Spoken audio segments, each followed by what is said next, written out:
बिस्मिल्लाहिर्रहमानिर्रहीम, अस्सलाम वालेकुम। मैं शाहिद सकलैन हूँ। आप मुझे मेरे यूट्यूब चैनल फेसबुक पेज पे देख रहे हैं। जब ये वीडियो रिकॉर्ड कर रहा हूँ तो अभी तक तो 31 दिसंबर है और उम्मीद है कि ये 1 जनवरी से पहले वीडियो लग जाएगी। लेकिन उससे पहले आप सब लोगों को, पाकिस्तान में रहने वाले, पूरी दुनिया में जहाँ रहने वाले मेरे व्यूवर्स हैं, उनको नए साल की बहुत ज़्यादा मुबारकबाद। अल्लाह करे कि ये नया साल हम सब के लिए बहुत बेहतरी, बहुत ही अच्छाई और बहुत ही खुशियों का बायस बने। और अल्लाह ताला जो है इस नए साल को हमारे मुल्क के लिए, तमाम लोगों के लिए जो है वो बहुत बेहतर बनाए। So happy new year. बहरहाल जी, ओवरसीज़ पाकिस्तानियों के हवाले से बात करेंगे और बात करेंगे एक भाई की जिन्होंने मेरे साथ शेयर की है अपनी स्टोरी। यूरोप में है अभी, लेकिन उनका ज़्यादा टाइम जो है वो दुबई में गुजरा और उन्होंने जो चीज़ मेरे साथ शेयर की है बड़ी अफसोसनाक है, बड़ी दुख भरी है। और अगेन वही बात कि जी, जो ओवरसीज़ पाकिस्तानीज़ होते हैं उनसे गलतियाँ तो मैं नहीं कहूँगा, ज़ाहिर है, लेकिन कुछ चीज़ें ऐसी हो जाती हैं जो बाद में फिर मेरे साथ शेयर कर रहे होते हैं, ख़ुद बता रहे होते हैं कि जी हमें ये नहीं करना चाहिए था। आप दूसरों के साथ ये शेयर करें ताकि वो लोग कम अज़ कम ये चीज़ ना दोहराएं। तो अगेन रफ़ीक भाई कह देते हैं उनकी कहानी, और उन्होंने एक लंबा अरसा दुबई में गुजारा। बड़ा अफसोसनाक वाक़या उनके साथ हुआ, उनकी फैमिली वालों ने, उनके अपने घर वालों ने किया। ज़्यादातर यही होता है, आपके अपने जो अपने प्यारे होते हैं, जो जब आपके पास सब कुछ होता है तो वो आपके अपने होते हैं, जब आपके पास कुछ नहीं होता तो फिर वो आपसे सबसे पहले मुंह भी वही मोड़ते हैं। तो इनके साथ भी कुछ ऐसा ही हुआ। बड़ी अफसोसनाक कहानी है, मैं आपके साथ शेयर कर देता हूँ। रफ़ीक भी बताते हैं, पंजाब से ताल्लुक़ है। बताते हैं कि जी मैं, वालिद साहब जो है वो दुबई में होते थे और मैं बड़ा था घर में, बड़ा बेटा था। वालिद साहब वहाँ पे कोई छोटी मोटी जैसे जॉब पहले गए थे, छोटी मोटी जॉब करते तो वहीं रहते थे दुबई में। तो कहते हैं जो ही मैं भी थोड़ा बड़ा हुआ और अभी छोटे बहन भाई पढ़ रहे थे, तो वालिद साहब ने मुझे कहा कि तुम भी दुबई आ जाओ और यहाँ आके अपने लिए कोई रिज़्क़ रोज़ी तलाश करो, और 2 बंदे हो जाएंगे तो ज़ाहिर है घर का ख़र्चा अफोर्ड करने में और ये सारे मामलात करने में आसानी होगी, तो तुम भी दुबई आ जाओ। तो रफ़ीक भाई बताते हैं कि मैं जो है वालिद साहब के हुक्म के ऊपर, जैसे होता है हमारे यहाँ, मैंने जो है वो, हमारा जॉइंट फैमिली सिस्टम था, चचा वगैरह सब साथ इकट्ठे एक ही घर में रहते थे, जैसे होता है हमारे उसमें इलाक़ों में। तो कहते हैं कि जी मैं वाले साहब के कहने के ऊपर विज़िट वीज़ा मैं ले लिया और मैं दुबई चला गया। और बड़ा आसान था कि वहाँ मैं गया, और जब वहाँ पहुँचा तो वाले साहब ने मुझे कहा कि जी तुम आ गए हो, 1-2 दिन गुजारो और फिर उसके बाद कुछ करते हैं। कहता है मैंने 1-2 दिन गुजारे और उसके बाद जो है वाले साहब ने कहा कि अब तुम अपने लिए कोई काम देखो। मैं ख़ुद काम पे जाता हूँ, मैं ख़ुद कहीं नौकरी करता हूँ, तो इसलिए अपने लिए तुम खुद को जॉब देखो। तो रफ़ीक भाई कहते हैं कि जी मैंने कहा ठीक है। रफ़ीक भाई कहते हैं मुझे जो छोटी मोटी समझ आती थी मैंने तलाश शुरू की, तो अल्लाह ताला का करना ये है कि विद इन मंथ जो है मुझे वहाँ पे जॉब मिल गई। और वो जॉब जो है कोई इतनी बुरी जॉब नहीं थी, वालिद साहब से कम अज़ कम मेरी जो है इनकम वो बेहतर थी। कहता जी हम दोनों ने काम शुरू कर दिया। मैं बहुत अच्छे तरीके से काम करता रहा, जो जॉब थी ज़ाहिर है जो ज़िम्मेदारी थी वो पूरी करता रहा। और अब हमारे यहाँ ये हो गया था कि पहले 1 इनकम थी, अब 2 इनकम हो गई थी। वालिद साहब भी बड़े खुश थे, और वालिद साहब ने जो है मेरे पास जितने भी पैसे जो मंथली मुझे आना शुरू हो गया, तो मैं ज़ाहिर है जैसे हमारे मशरक़ी लोग करते हैं, मैंने सारा कुछ अपने वालिद को पकड़ा देना होता था, और मैं सिर्फ़ अपने पास वही रखता था जो खाने पीने के मेरे काम आता था। उसके अलावा मुझे कोई चीज़ किसी की ज़रूरत नहीं होती थी, तो इस वजह से मैं कुछ नहीं रखता था और हम इकट्ठे ही रहते थे। रफ़ीक भैया बताते हैं कि उसके बाद ये हुआ कि मामलात बहुत अच्छे हो गए, बेहतर होना शुरू हुए। तो वालिद साहब ने जो है वो पाकिस्तान के चक्कर लगाना शुरू कर दिए। पाकिस्तान आते थे, पैसे वगैरह जो है वो भी पाकिस्तान ले आते थे। यहाँ उन्होंने जो करना होता था उन पैसों का वो करते थे। मेरे भाई पढ़ रहे थे, बहनें पढ़ रही थी, पीछे 2 भाई थे, 1 बहन थी, तो उनकी भी एजुकेशन बेहतरीन थी। हम दोनों कमा रहे थे, मैं और वालिद साहब, और जो है बच्चों का मामला चल रहा था। इतने में जो है वो तकरीबन बताते ही हैं कि जी वो जो है तकरीबन मुझे 5-6 साल हो गए वहीं पे ही दुबई में। तो जब 5-6 साल हो गए तो उसके बाद मेरी कोई 1-2 जगह रिश्ते की बात चली, लेकिन अनफॉर्चुनेटली बात होती थी, सब मामला तय हो जाते थे। तो उसके बाद यही होता था कि जो लड़की वाले होते थे उनकी कुछ अपनी डिमांड्स होती थी जो हम लोग पूरी नहीं कर पाते थे। कुछ की तो डिमांड होती थी कि अलग रहेगा, कुछ की डिमांड होती थी इस तरह होगा उस तरह, अगर नसीब में नहीं था। कहते हैं कि 2 जगह बात हुई लेकिन नसीब में नहीं था, तो मेरा कोई रिश्ता अब वहाँ पाकिस्तान में जो है यहाँ नहीं हो सका, कोशिशों के बावजूद भी। कहते हैं क्योंकि वाले साहब भी दुबई में थे काफ़ी अरसे से, तो वाले साहब के दुबई में भी जानने वाले वहाँ पाकिस्तानी जो लोग थे वो भी थे। तो कहते हैं कि जी वहीं पे ही जो है वाले साहब के एक जानने वाले थे, तो उनके हाँ वाले साहब ने बात की तो मेरा उनके साथ जो है वो रिश्ता तय हो गया। और उन्होंने ये कहा कि जी क्योंकि मैं यहीं रह रहा हूँ, मेरी फैमिली यहीं पे है, तो बेहतर यही है कि ठीक है शादी हो जाएगी तो लड़का इधर ही है और लड़की भी इधर ही है, तो आसानी हो जाए। रफ़ीक भी बताते हैं कि नसीब था, असल चीज़ नसीब की होती है। ज़ाहिर है ये रिश्ते तो तय हो हुए होते हैं ऑलरेडी और बंदे ने। तो रफ़ीक भी बताते हैं जी मेरी शादी हुई और वो भी फैमिली ही पाकिस्तान से थी, हम लोग पाकिस्तान भी आए शादी के बाद, सारा कुछ जो होता है। बहरहाल वो कहते हैं कि घर वालों ने बड़ा इस्तकबाल वगैरह किया और उसके बाद जो है शादी, और मेरी वाइफ और मैं वहाँ दुबई में ही रहना शुरू हो गया। और वाले साहब जो है उन्होंने जब ये देखा कि मामला बहुत बेहतर हो गया है, पैसे शैसे भी सेट हो गए, तो वाले साहब वो कहते हैं कि उन्होंने आहिस्ता आहिस्ता जो दुबई से जो है वो दिल उठना उनका शुरू हो गया। और उन्होंने जो है कहा कि यार अब तुम दुबई में रहो, अब मैं पाकिस्तान जाता हूँ, मैंने बहुत कर लिया है, अब मेरा ख्याल से तुम करो और वहाँ से यहीं से पैसे भेज दिया करो, और मैं अब पाकिस्तान जाता हूँ, मैं वहीं कोई छोटा मोटा कोई काम काज कारोबार कर लूँगा, तुम्हारे भाई पढ़ लिया है, तुम्हारी बहन की हमने शादी कर दी है। बीच में रज़ा बताते हैं रफ़ीक भाई कि जी सब कुछ जो है वो हो गया था। तो कहते हैं कि जी उन्होंने मुझे कहा कि जी अब ये सारे मामलात हो गए, तो अब मैं वापस जाता हूँ, मैं वहीं रहूँगा और तुम यहाँ से जो भी मुनासिब हो तो मुझे पैसे भेज दिया करो और वहाँ पे मामलात चल जाएंगे। रफ़ीक भी बताते हैं कि मैंने कहा ठीक है। वालिद साहब जो है वो वापस पाकिस्तान आ गए और उन्होंने पाकिस्तान में ही रहना शुरू कर दिया, और मैं जो है अपने बीवी बच्चों के साथ, मेरी बच्चे भी हो गए, 1-2 बच्चे हो गए, तो मैं वहाँ पे दुबई में ही रह रहा था। वो बहुत शॉर्ट कट करके बताने की कोशिश कर रहा हूँ। आप लोग अक्सर कह रहे होते हैं कि शायद भी वीडियो शॉर्ट किया करें, लेकिन आप यकीन करें जो हमें स्टोरीज़ बताई जाती हैं या भेजी जाती हैं वो बहुत लंबी होती हैं। कोशिश ये होती है उसमें से खुलासा करके जो है वो आपको बताया जाए। बहरहाल रफ़ीक भी बताते हैं कि वह वाले साहब पाकिस्तान आ गए और यहाँ रहना शुरू हो गए। मैं उसी रूटीन में लगा रहा, मैं जॉब करता था वहाँ पे, जो मेरे पास पैसे होते थे अपनी बीवी बच्चों पे खर्च करता था, और वही करता था कि ज़्यादातर पैसे में वाले साहब को ही भेज देता था।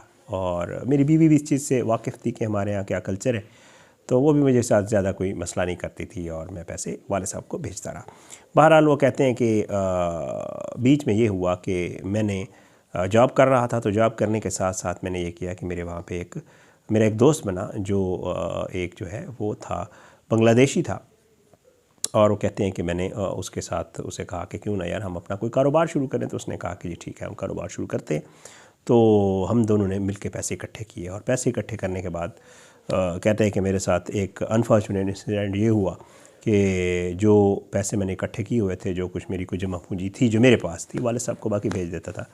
तो कहते हैं कि जी मैंने उस दोस्त के साथ इन्वेस्ट की, और मुझे नहीं था पता कि वो दोस्त जो है था वो मेरा दोस्त। लेकिन ज़ाहिर है आपको पता है कि फिर हर किसी का अपना एक तरीक़ाकार होता है। कहता है कि मुझे ये आइडिया नहीं था कि मेरा दोस्त जो है वो फ्रॉडी है और वो मेरे साथ फ्रॉड कर रहा है। तो रफ़ीक भी बताते हैं कि मेरे साथ ये बड़ी ज़्यादती हुई, अल्लाह ताला ने मेरे नसीब में लिखा हुआ था। है बड़े साबिर किस्म के आदमी है। मेरी जब उनसे गुफ्तगू हुई एंड पे भी उन्होंने जो बातें की मैं आगे चल के आपको बताता हूँ, आप हैरान होंगे। तो कहते हैं कि मेरे दोस्त ने जो है वो इन्वेस्टमेंट वगैरह जो हमारी थी वो उसने पकड़ी और वो रफू चक्कर हो गया, और मुझे कोई पता नहीं चला कि वो कहाँ चला गया। मैं ढूंढता रहा, फ़ोन वगैरह की, उसके नंबर बांध दिए सब कुछ। तो मुझे आइडिया हो गया कि मेरे साथ फ्रॉड हो गया और मैं जो है सब कुछ खो दिया है। और मेरे साथ मुझसे सबसे बड़ी गलती जो हम लोग अक्सर करते हैं, इन्होंने भी की। वो कहते हैं क्योंकि मेरे एतबारी था, मैं उसके साथ इतने अरसे से रह रहा था, मुझे पता था ठीक है वो मेरे मुल्क का नहीं है, लेकिन हम सब साथ टाइम गुजारते थे, खाया पिया हमने सारा इकट्ठा, बहुत जो है मैंने उसके ऊपर अंधा एतमाद किया। मैंने उसके साथ कोई उस तरह का मेरा कोई रिटर्न एग्रीमेंट नहीं था कि जी मैं इसके साथ, बस हमने कारोबार शुरू करने का सोचा और मैंने उसको इन्वेस्टमेंट दे दी और वो लेके निकल गया। तो पैसों का बहुत बड़ा लॉस हो गया मुझे। जो मेरे पास ये था कि मैं उनके सहारे, उन पैसों के सहारे दुबई में टाइम अच्छा गुजार सकता था। तो कहते हैं मेरे साथ ये बड़ा अनफॉर्चुनेट हुआ कि मुझसे वो पैसे ले गया।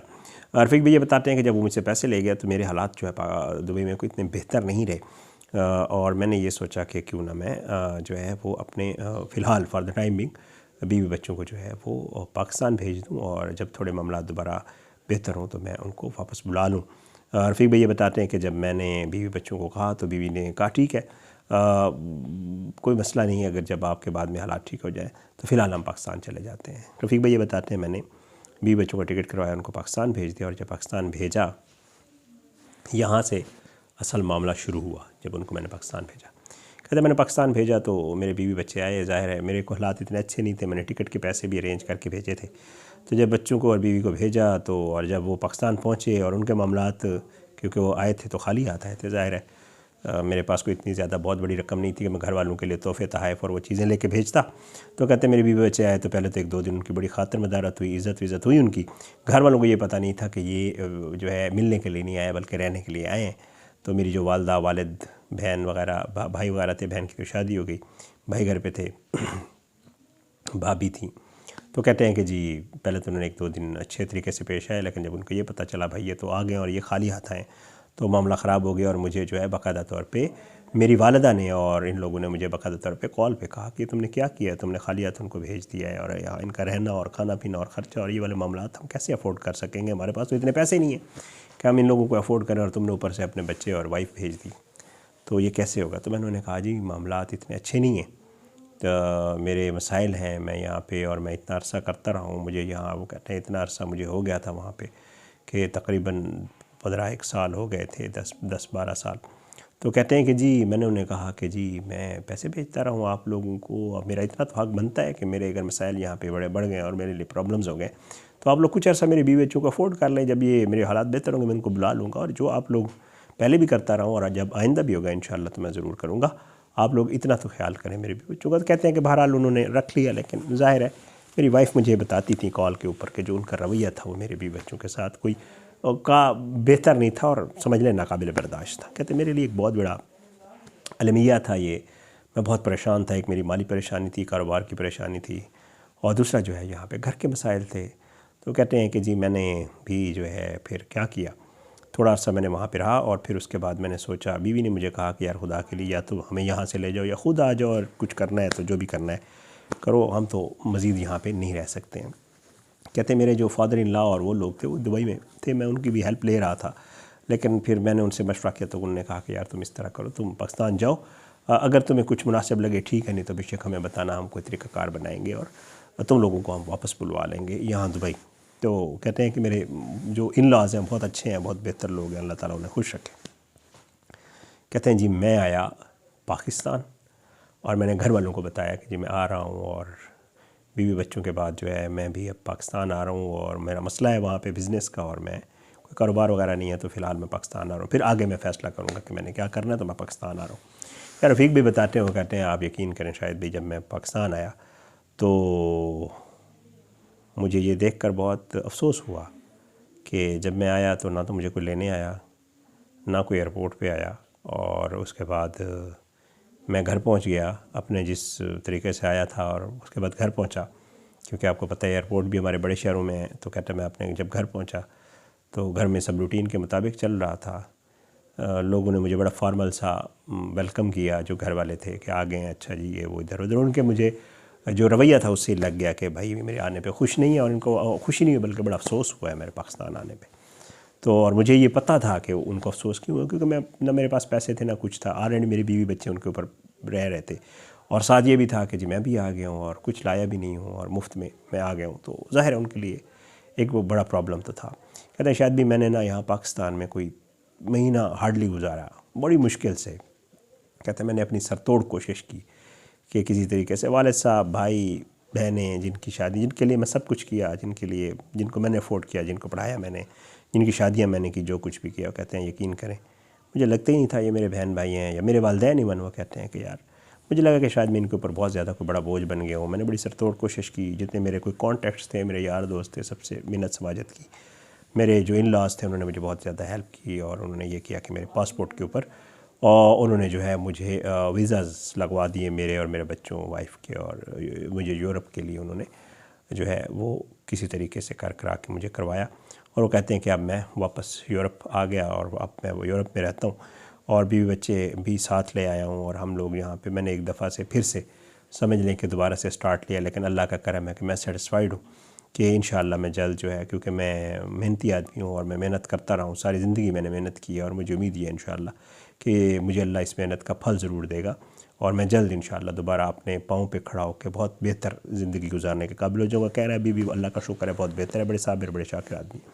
कहते हैं अब भी बहुत बेहतर अल्लाह का करम है, और मैं मेरे दिल में अपने घर वालों के लिए कोई मैं उनके लिए ना बद्दुआ करता हूँ, ना कुछ कहता हूँ, और ना उनके लिए मेरे दिल में कोई रंज गम है। बस ये है कि अफसोस बहुत ज़्यादा है कि मैंने जिनके लिए बहुत कुछ किया उन्होंने जो है बुरे वक्त में मेरे साथ बहुत कोई अच्छा रवैया अख्तियार नहीं किया। कहते अब भी रब्ता है वालिद से, भाइयों से, बहन से, वालदा से, सबसे बात होती है। कभी मैंने उनको इतना फ़ील भी नहीं होने दिया। मैं एक बड़े नॉर्मल तरीके से जो है वो वापस चला गया। लेकिन कहता है कि मेरे दिल में ये ज़रूर दुख है कि मैंने अपने घर वालों के लिए और अपनी फैमिली के लिए और सब के लिए बहुत कुछ किया, लेकिन जब मेरे पे वक्त आया तो मेरा साथ किसी ने भी नहीं दिया। इवन इतना भी उनसे नहीं हो सका कि मुझे बेशक रिसीव करने आ जाते। ये चीज़ उन्होंने बताई। अब वो ठीक हैं, यूरोप में हैं। तो ये अफसोसनाक कहानी थी जी उनकी, मैंने कहा आपके साथ शेयर कर दूँ। अल्लाह पाक जो है वो सबको अपनी ज़ुबान में रखे। अल्लाह जो है हमारे ओवरसीज़ पाकिस्तानी बहन भाई हैं उनको अपनी ज़ुबान में रखे और अल्लाह सब पे अपने रहम करम करे। तो खुदारा जो हमारे भाई बहन, मैं अक्सर कहता रहता हूँ, बल्कि मैं जितनी भी वीडियोज़ करता हूँ आप नीचे कमेंट्स देखा करें, सब यही कह रहे होते हैं भाई यही स्टोरी है जो आप सुना रहे हैं। हमारे ओवरसीज़ पाकिस्तानी जब बाहर होते हैं करते ही यही हैं और अक्सर लोगों के साथ यही हो रहा होता है। तो खुदारा अपने लिए कुछ किया करें। पता नहीं, अब ज़ाहिर है हर फैमिली का, हर मामले का अपना एक तरीक़ाकार होता है सब तमाम लोगों का। तो इतना ज़रूर कर लिया करें कि चले कल को आपको, आपके बच्चों को परेशानी ना हो और उनके लिए कोई मुश्किलात ना हो।